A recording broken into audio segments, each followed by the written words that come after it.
And I want to say that from my own reading, anybody that rejects that science is just, all they're doing is displaying their ignorance of the religion. Because I've never seen any scholar, whether it was Ibn Taymiyyah, even Ibn Abdul Wahhab, who's the founder of the movement in Najd that spread over the Arabian Peninsula. Even Ibn Abdul Wahhab has letters saying that he never denied tasawwuf, that it's a science of Islam. Nobody has ever. Ibn Taymiyyah has an entire volume in his fatwa on tasawwuf. And where they differ is what's acceptable within the science. That's where they differ. And this is like medicine. You have medicine. You can't deny that Chinese medicine is a type of medicine. It's a type of medicine. Some Western doctors don't accept certain practices within Chinese medicine.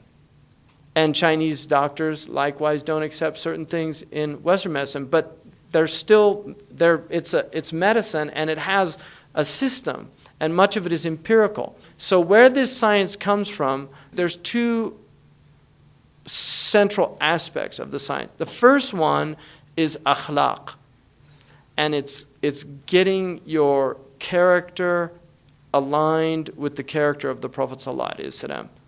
That's at the center of this teaching. It's trying to align your character with the character of the Prophet ﷺ so that you actually follow his sunnah. I mean, one of the things that a lot of people do, they follow the sunnah of the beard, the siwak, the robe. They take all these outward sunnah, but then they don't follow the sunnah of smiling. Like they'll never smile. Now, the beard is an important sunnah, there's no doubt about that. But anybody can grow a beard. Do you know, it's an effortless practice. You just don't shave. Seriously, it's effortless. But smiling, when you don't feel like smiling, that it takes effort to do that. And that's why it's one of his amazing sunnahs, is that he was constantly smiling. Al-Dahhak, that's one of his names, the one who smiled. And he always smiled when he saw people, he greeted them with a smile. So that's one aspect. Now, the other aspect of the science is when you begin to inculcate prophetic qualities and practices, especially when you begin to do the devotional ones, because the Prophet كان يذكر الله في كل أحيانه, he used to mention Allah, like Aisha says in Sahih al-Bukhari. He remembered Allah in all of his states. So he did constant dhikr of Allah. If you begin to do those types of practices, certain things begin to happen. And that is what they call the ahwal, states.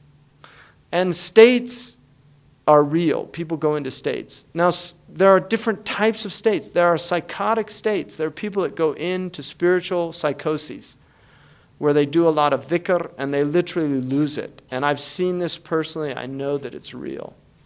And you find it in other religions as well, where people, and I've seen people, I knew somebody who did dhikr all the time, and I used, and it wasn't healthy. And they ended up thinking that they were a prophet. That happens to people. It's a type of spiritual psychosis. So you have to have balance. It's very important to have balance. And that's part of the Prophet ﷺ's teaching, is teaching people balance, how to maintain balance in your life. Like he said, that one of the Sahaba, he was doing dhikr all the time and fasting. He never spent any time with his wife. His wife went and complained to the Prophet. And the Prophet ﷺ told him, he said, no, your wife has rights over you. He said, I spend time with my family. That's also sunnah, to be with your family. There's a sunnah for sitting and enjoying yourself with your family. They had a food fight recorded in our tradition inside the house. They were throwing food at each other, and the Prophet was watching it, and he was laughing. That's in the sunnah. That's a frivolous thing, but we know that recreation and frivolity is actually necessary for a healthy person that if you don't do those things, you get sick. So it's not frivolous in that there is a purpose for it. Even frivolity has a purpose. What is problematic when that becomes your life? When that's all your life is a search for fun and frivolity and things like that. Now, it's a science in that it's replicable. I mean, the definition of true science is falsifiability, according to Karl Popper. And falsifiability means that if you can't falsify something, then it's not science. It's philosophy or metaphysics or something else. Falsifiability enables you to, if you say that the sound barrier is broken at a certain speed, and every time you get to that speed, you hear the sound barrier broken, you can falsify that theory. You can test it. So if it doesn't happen the same way every time, then it's obviously not, the theory's not sound. So, or freezing ice at 0 Celsius. Water freezes at 0 Celsius. If you keep testing that with calibrated instruments that are effective, and every single time it freezes at 0, you've falsified something, you've tested it, and shown that indeed you get the same replication of you can replicate that experiment. And the same is true for these inner sciences, is that people, when they do certain things, they get the same experiences. And that's why these books are very interesting, because there are books written in Sri Lanka, in Herat, in Turkey, in Morocco, by different scholars, and they're describing the same things, because the same things happen to people in different times and places. And in that way, it's replicable. So the ahwal, that's a separate science. That's a separate science. And that's really not, this is more about akhlaq and about behavior. So those are the two branches of this science, is the science of the states and stations, of the things that happen to people in those, and then trying to inculcate these qualities in oneself, which is what this book is about. So he's going to talk from the Quran about the maqam al-shukr, the station of gratitude and praise, al-shukr wal-hamd, the maqam of taqwa, the station of taqwa, and then there's degrees in that of taqwa and shukr. Maqam al-dhikr, the station of dhikr. Maqam al-sabr, the station of patience. Maqam al-tawheed, maqam al-mahabba, the station of love. Maqam al-tawakkul, the station of trust. Maqam al-muraqaba, which is the station of vigilance, of awareness of the divine presence. Maqam al-khawf, the station of fear, the state of awe. Maqam al-raja, state of hope. Maqam al-tawbah, and then maqam al-ikhlas, which is really, that's at the root. Sidi Ahmed Zarruq, in his Qawa'id, he said there's over 2,000 definitions of tasawwuf. But he said all of them revolve around sidq at-tawajjuh, sincerity. That's really at the root. So he says, Inna tasawwufa shay'un yaqdhifuhu Allahu fi qulubi asfiyaihi. Tasawwuf is something that God thrusts into the hearts of those people of purity. وَهُوَ يُذَاقُ عَلَى يَدِّ أَهْلِهِ. And it's something that must be tasted at the hands of its people. So what he's saying, and this is Imam al-Ghazali, who precedes him and is really one of the great formulators of this science.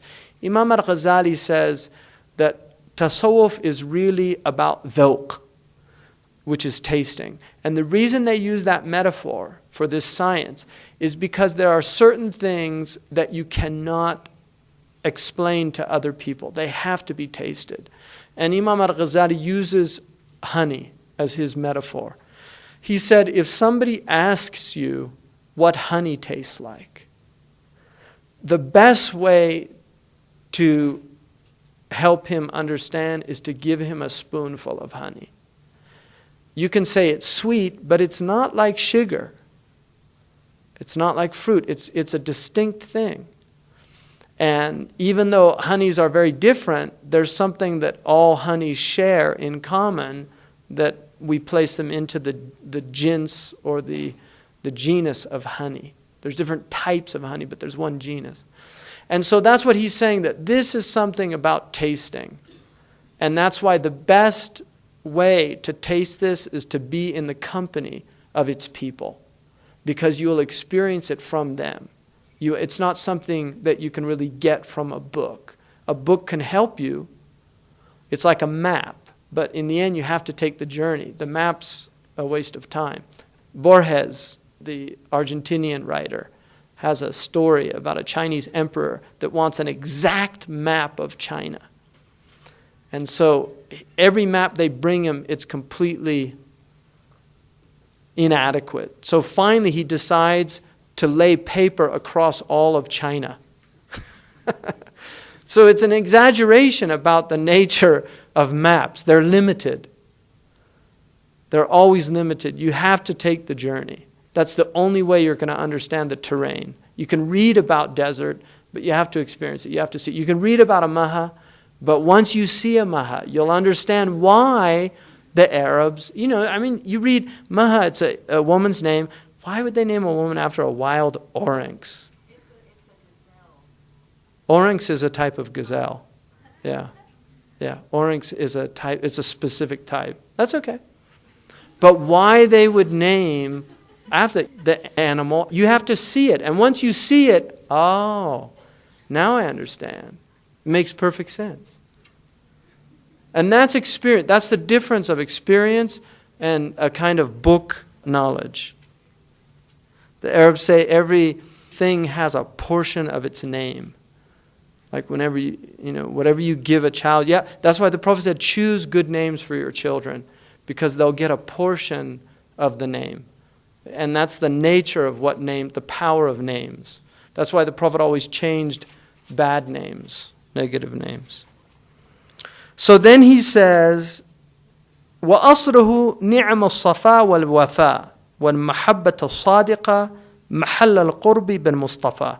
Its foundation is the blessing of purity and loyalty, of fulfilling your oath and promise. And true love, and its place is in nearness to the Prophet ﷺ. So that's really what this is about. It's about those things that he described. وَأَمَّا تَصَوُّفْ فَلَهُ تَعَلُّقٌ بِالْقُرْآنِ. As for tasawwuf, it has a connection with the Quran. In other words, this is a Quranic science. And that's why what's interesting about this book and why I really like it is he took it entirely from the Quran. Because there's people that claim tasawwuf is something outside of Islam. They borrowed it from the Hindus, they borrowed it from the Buddhists, they borrowed it. And there's some truth to those elements. There's definitely within some of the turuq of the Sufiya, they borrowed things from other traditions. That's just fact.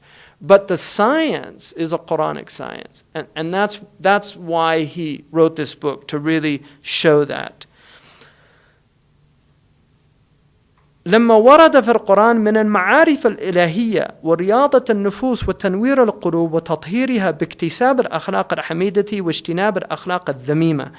Because we see that in the Quran many divine knowledges have come, and also the disciplining of the souls, the illumination of the hearts, the purification of the hearts by acquiring virtuous character and by avoiding vice.